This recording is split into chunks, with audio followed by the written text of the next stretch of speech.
Praise God. Palapakan natin ang ating Panginoon.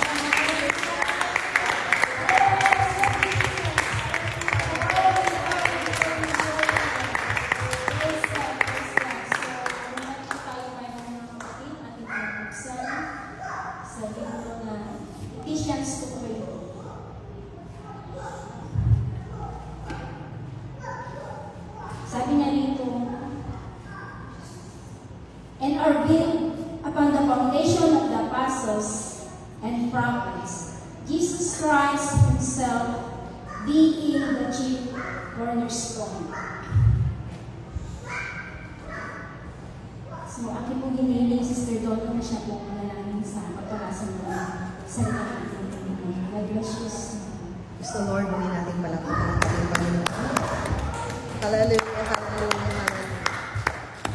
Lord, pinupuri ka namin at pinasasalamatan, O God, sa oras na ito. Kami po ay darako na sa pakikinig at pag-aaral ng iyong mga salita, O God. At nakatayo na rin po sa aming harapan ang iyong gagamitin, Panginoon, Sister Zenny, O God. Lord, patuloy mo nga pong langisan ang kanyang bibig at ang kanyang buong katawan, Panginoon, upang sa ganon, hallelujah, ay malaya niyang masambit ang bawat mga salita, bawat mga letra, Panginoon, na nais mo ipahayag sa aming kalagitnaan, Panginoon. Lord Jesus, i-bless mo rin ang bawat isa sa amin, O God. Hallelujah, patuloy na bigyan ng kagalakan sa pakikinig ng iyong mga salita, O God. At anuman pong inihanda ni Sister Zenny, O God, ito man ay correction. Hallelujah, ito man, Panginoon, ay ang mga salita na makakapagpalakas sa amin, O God, ay malaya ka, Panginoon, na punuin ang aming mga sisiglan, O God, sa mga oras na ito, Lord. Bless each and every one of us, O God. Hallelujah. At malaya kang mangusap sa bawat isa sa amin, Panginoon. Purihin ka at sambahin, O God, itong aming samod na langit. In Jesus' name we pray. Amen. Praise God. Praise God. Praise God. Sabihin natin sa ating katabi, mga kapatid, foundation. Foundation. Praise God. So malaya lang po tayo kung mga kapatid. Praise God. Sa isang bahay, mga kapatid, kailangan natin ang isang obligasyon para ito ay makatayo, mga kapatid. Praise God. Sabi niya dito sa ganyan, nabasa natin sa Ephesians 2:20, na ang itinayo sa ibabaw ng kinasasaligan ng mga apostol at ng mga propeta na si Kristo Jesus ang Pangulo. Siya, mga kapatid, ang ating Panginoong Hesus Kristo ang siyang Pangulo. Kumbaga, patong panulukan, mga kapatid, siya yung ating pong sandigan. Praise God. Sabi dito na, foundation is the solid base or construct upon which something is built. A foundation establishes to lay, erect, or consolidate. The stability of the foundation determines the strength of the building. So, ang pundasyon ay siyang nagbibigay ng patibay kung tayo, mga kapatid, ay magpapatayo ng isang bahay. Yun po, hindi man natin siya nakikita, pero yun ang magbibigay ng katatagan, mga kapatid, upang ang bahay na yun ay hindi po mag-iba. Praise God. So, sabi dito sa isang combination, mga kapatid, the apostolic foundation of the church refers to the apostles' unique role in the overall design of the church to be the immediate messengers to Jesus to carry out His authority to preach the gospel faithfully. So, ang mga apostol, mga kapatid, siya po yung kanya pong hiniram po ng ating Panginoon ng mga apostol upang siya po yung magbahagi ng kasalita ng ating Panginoon, praise God. So, ang title po, mga kapatid, ay Jesus Christ, our cornerstone. Praise God. So ating Panginoon siya, ating Diyos na sandigan, batong panulukan. Sabi dito sa Matthew 6:18, and I say also unto thee that thou art Peter, upon this rock I will build my church. So sinabihan ng ating Panginoon si Peter na upon this rock I will build my church, and the gates of hell shall not prevail against it. So, apostolic, ibig sabihin, mga kapatid, tayo ay nag-worship, mga kapatid, o sumasamba sa isang Diyos, mga kapatid. Praise God. So, ito yung number one, God. So, I believe there is one God who has revealed himself as a Father through his Son, and redemption in us, the Holy Spirit, by illumination. Jesus Christ is God manifest in the flesh. He is both God and man. I believe He is a gracious God who loves us, mga kapatid. So, bilang Ama, siya rin yung anak, mga kapatid. At bilang banal na Espiritu, si Hesus Kristo ang Diyos na naghayag ng lahat, mga kapatid. Siya yung tao na naging laman, kumbaga siya yung Espiritu na naging laman, mga kapatid, si Hesus Kristo. So, nag-release commandment ay, sabi nga sa Deuteronomy 6:4 na, Hear Israel, the Lord our God is one Lord. So, si Moises sabi niya, ay tinawag niya ang mga Israelite na, Hear Israel, the Lord our God is one Lord. Sinabi niya ng mga kapatid sa mga Israelite. In verse, mga kapatid, ibig sabihin, ito po yung Shema in Hebrew.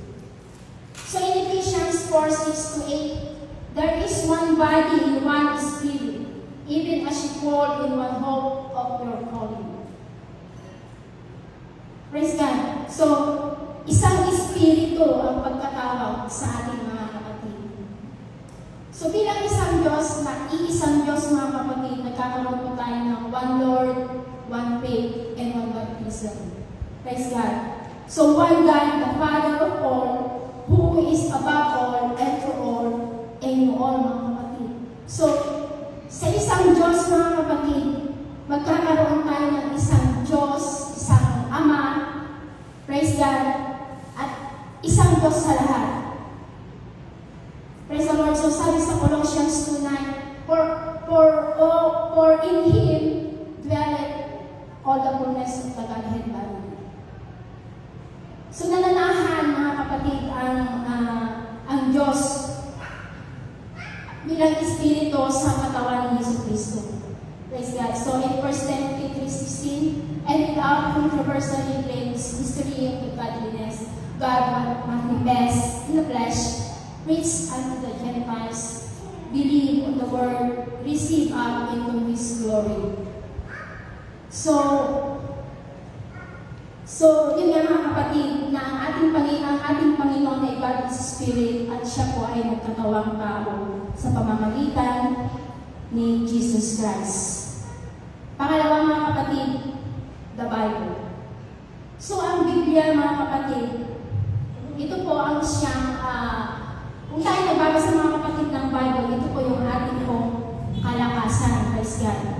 So I believe that Bible is the infallible Word of God and the authority of salvation in a Christian living. So ang Bible, mga kapatid, siya po yung nagbibigay ng authority upang maligtas ang mga Kristiyano, mga kapatid, ang mga tatanggap sa ating Panginoon. Sabi nga dito sa 2 Timothy 3:15-17, and that from a child thou hast known the Holy Scriptures are able to make thee wise of salvation through faith. So, ikaliligtas sa pamamagitan na. So, nung tayo sanggol pa lang, mga kapatid, na ang banal na kasulatan, mga kapatid, ito ay ikaliligtas sa pamamagitan ng ating pananampalataya sa ating Panginoon Hesus Kristo.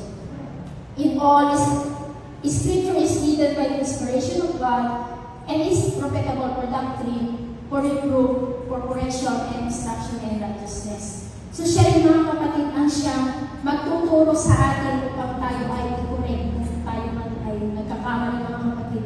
Siya rin yung mag-i-instruct sa atin kung paano tayo matuloy na lumaban ayon sa kalooban ng ating Panginoon. Amen. Praise God. So, sabi niya sa 17, that the man of God may be perfect, truly, furnished unto all the good works.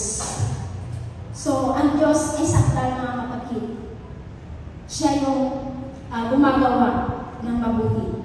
Praise God. So, number 3, grace. Ito po ay ang salvation. So sa biyaya, mga kapatid, tayo ay naligtas, praise God. I believe everyone has sinned and needs salvation. So salvation comes from the grace through faith based to the atoning sacrifice of Jesus Christ. So ang kaligtasan, mga kapatid, dumarating sa pamamagitan ng biyaya. Sa biyaya ng ating Panginoon ay yun po ang kaligtasan, mga kapatid. Sa nung siya, mga kapatid, ay pinayubay sa cross ng Calvary, mga kapatid, naligtas po tayo dahil siya yung umako ng kasalanan nung sa ating po mga ninunukay. Alam natin kayo, mga kapatid. Praise God.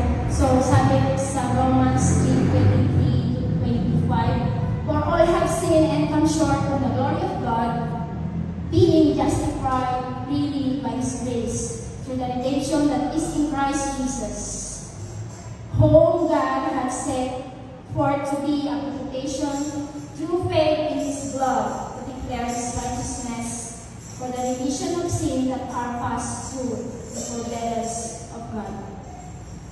So, sa pamamagitan ng pananampalataya natin sa ating Panginoon, ang kanyang dugo, mga kapatid, mula sa katwiran, tayo ay naligtas sa ating mga kasalanan. Praise God. So sabi sa Romans 5:19, for as by one obedience many were sinners, so be by the obedience of one shall many be made righteousness. So mga kapatid, na ang ating Panginoon, siya yung umako ng ating mga kasalanan. Dahil sa isa lang, mga kapatid, na umako sa ating mga kasalanan, marami ang naging mabuti, mga kapatid. Praise the Lord. For the wages of sin is death, but the gift of God is eternal life through Jesus Christ our Lord. So, ang wages, sapagkat ang kabayaran, mga kapatid, ng kasalanan ay ang kamatayan. So patuloy lamang tayo, mga kapatid, na sumunod ayon sa kalooban ng ating Panginoon. Praise God. So Ephesians 2:8-18, for by grace are you saved through faith, and that not ourselves. It is the gift of God, not of works, lest any man should boast. Hindi sa pamamagitan, mga kapatid, sa gawa upang sino man ay huwag magmamuli, kundi, mga kapatid, tayo ay naligtas mula sa biyaya ng ating Panginoon. So, is freely, mga kapatid, walang bayad yun, mga kapatid. Praise God. So, sabi dito new birth. I believe the saving gospel of the God, the good news that Jesus died for our sins was, ito yung pagkamatay, buried, mga kapatid, rose again and obey the gospel. So, yun ang balita, mga kapatid, na mula sa gospel ng ating Panginoon ay ang ebanghelyo ng ating Panginoon. So, in Thessalonians 1:8, in plain part taking vengeance on them that know that God and that obey not the gospel of our Lord Jesus Christ. So, ang nagsisatalimado, mga kapatid, sa salita ng ating Panginoon, ng ebanghelyo, ay siya lamang yung nakikilala, mga kapatid, ng ating Panginoon. 1 Peter 4:17, for the time is come that judgment must begin at the house of God. And if it first began at us, what shall the end be in them that obey the gospel of God? So, dumating ang panahon na pasimula ng pagbubo, mga kapatid, sa bahay ng Diyos. Na kung makuuna sa atin, ano kaya ang wakas ng mga hindi sa talima o sisilagit sa ating Panginoon. So, repentance, death to sin. Baptism in Jesus' name, ito yung burial, mga kapatid. Spirit with the initial sign. Yung baptism with the Holy Ghost, ito yung initial sign, speaking in tongues of the and give the utterance. Ito yung resurrection ng mga kapatid ng ating Panginoon. So, 1 Corinthians 15:1-4, moreover, brethren, I declare unto you the gospel which I preached unto you, which also ye have received, and wherein ye stand, by which also ye are saved, and keep in the memory what I preach unto you, unless you have believed in vain. For I deliver unto you the first all of that which I also received, how that Christ died for our sin according to the Scriptures, and that was buried, and that He rose again the third day according to the Scripture. So, siya yung nilibing mga kapatid mula muling binuhay sa tatlong araw ayon sa mga kasulatan mga kapatid. Praise God. So in Acts 2:4, and they were filled with the Holy Ghost and began to speak with other tongues, and the Spirit gave them the utterance.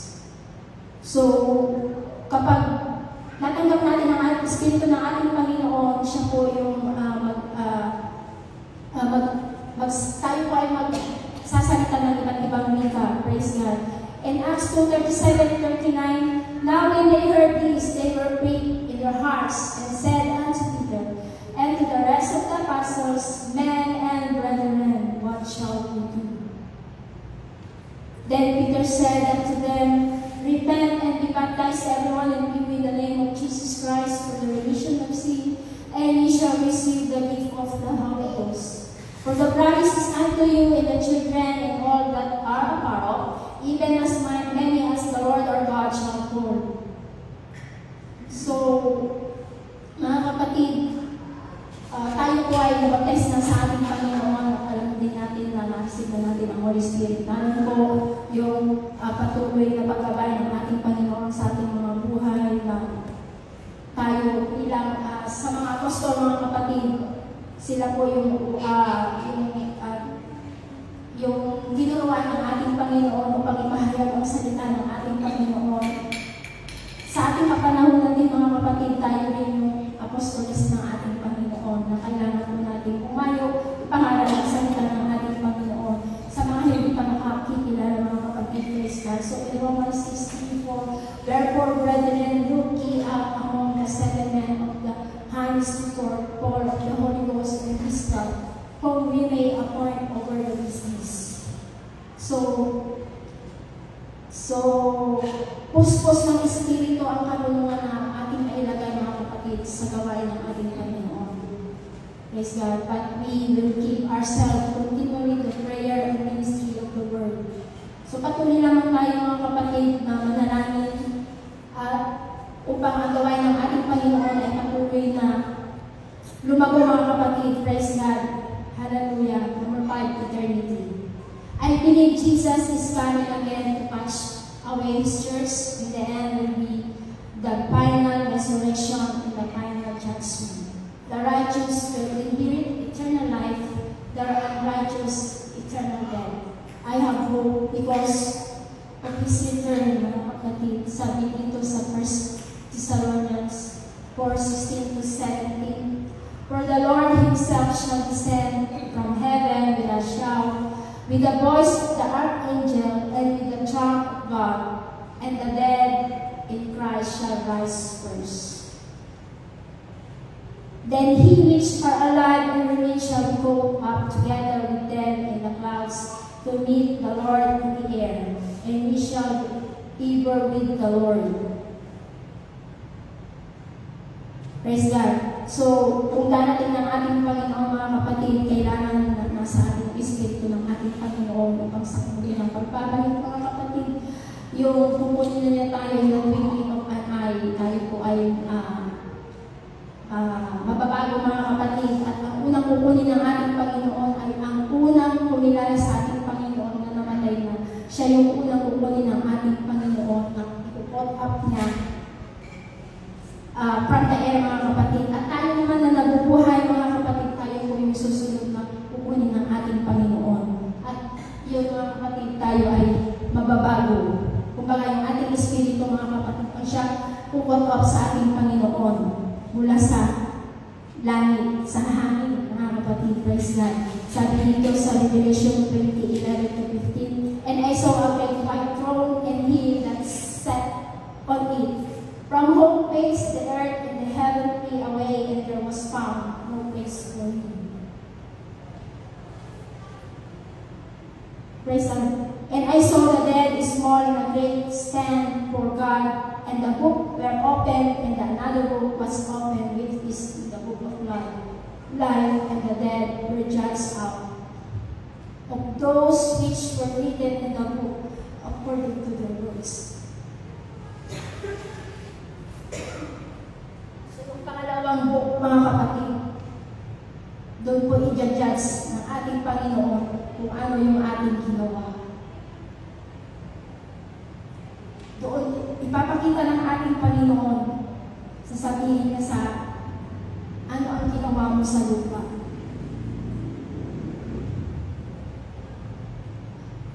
Minsan mga kapatid, naiisip ko yung aking mga magulang.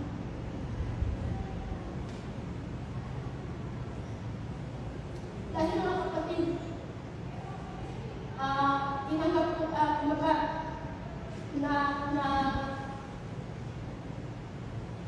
napanisip ko sila mga kapatid sa ating Panginoon dahil paano ko dati sabi na kahit anong sabihin mo, sabi niya, hindi ako magpapabaptize. Yun mga kapatid, tumanggap ko sila. Pero, yun nga mga kapatid, nasa aking kamay yung kanilang mga dugo mga kapatid, sisinila ako ng ating Panginoon dahil oo nga, naipangarap ko yung mga kapatid sa kanila. Pero, wala ko sila sa UPC mga kapatid. Pero, ano pa rin yung prayer ng mga kapatid na although wala ko sila sa UPC, dahil nasa baptista ko sila, pero hindi lahat naman ng UPC mga kapatid ay maliligtas mga kapatid. Kundi ang sumusunod lamang sa ating Panginoon. Praise God. So, ito mga kapatid, na so ang apostolikong foundation mga kapatid, ito ay ang ating pananampalataya sa ating Panginoon, na ang ating Panginoon lamang ay isang Diyos mga kapatid. He is the God and changed not. He loved us so much. And praise God, kinawag tayo mga kapatid mula po sa sulok sa lusat ng kasalanan, at tayo mga kapatid ay dinala niya sa into His marvelous life mga kapatid. So we need to worship the Holy Spirit and in truth. Kailangan naman ng Bible ay pag-ingatan at basahin mga kapatid at ipamuhay yung ang ating papag-alala ng Kristo. And we have a new life dahil ganun po mga kapatid, we are baptized in Jesus' name. We need to continue serving the Lord. So we receive the Holy Ghost dahil hindi po natin natanggap ang Espiritu ng ating Panginoon mga kapatid. Hindi, yun po mga kapatid ang siyang magtuturo sa atin kung paano tayo mabangal ayon sa kalooban ng ating Panginoon. At siya rin ang siyang mag-hold up mga kapatid kung babalik na ang ating Panginoon. Praise God. By the grace of God, we are saved through faith. Sa biyaya lamang ng ating Panginoon, tayo ay nagkaroon ng kaligtasan mula sa ating Panginoon Jesus lamang natin masusupunan mga kapatid ang kaligtasan na pinagkaroon ng ating Panginoon. Praise God. So ang biyaya lamang ang nangangahugan ng Diyos ay nagmamahal, magpapatawad at nagtatiligtas sa atin. Hindi dahil sa kung sinong tao, kung ano ang ating ginagawa, kundi dahil sa gawa ng Kristo. Ang ating pinakamahusay na pagsisikap ay hindi kailangan maging sapat na mabuti upang makamit ang kaligtasan. Ngunit ipinapahayag tayo ng Diyos na magwid alang-alang kay Kristo. Natanggap natin na ang biyaya ay sa magitan lamang ng pananampalataya. Binigyan pa tayo ng Diyos sa pananampalataya tayo maliligtas sa pamamagitan ng pagsunod o sa listahan ng mga dapat nating gawin at hindi dapat gawin, ngunit sa pamamagitan ng biyaya, sa pamamagitan ng biyaya at pananampalataya natin sa ating Panginoon, tayo ay naligtas na sa kamay ng Diyos. Praise God, hallelujah. So panghawakan natin ang ating mga ang salita ng ating Panginoon. Praise God. At sama-sama po tayo mga kapatid na we are the unite in the body of Christ, mga kapatid. So be strong in the Lord and the power of His might. So fight of faith and to run this race with patience and faithfulness, mga kapatid. Be serving the Lord, mga kapatid, hand in hand together, mga kapatid, hanggang sa kanyang pagbabalik. Praise God. Hallelujah. So continue to serve the Lord. Hallelujah. Kumain po tayo, mga kapatid. Hallelujah. Praise God. And praise the Lord. Hallelujah. Para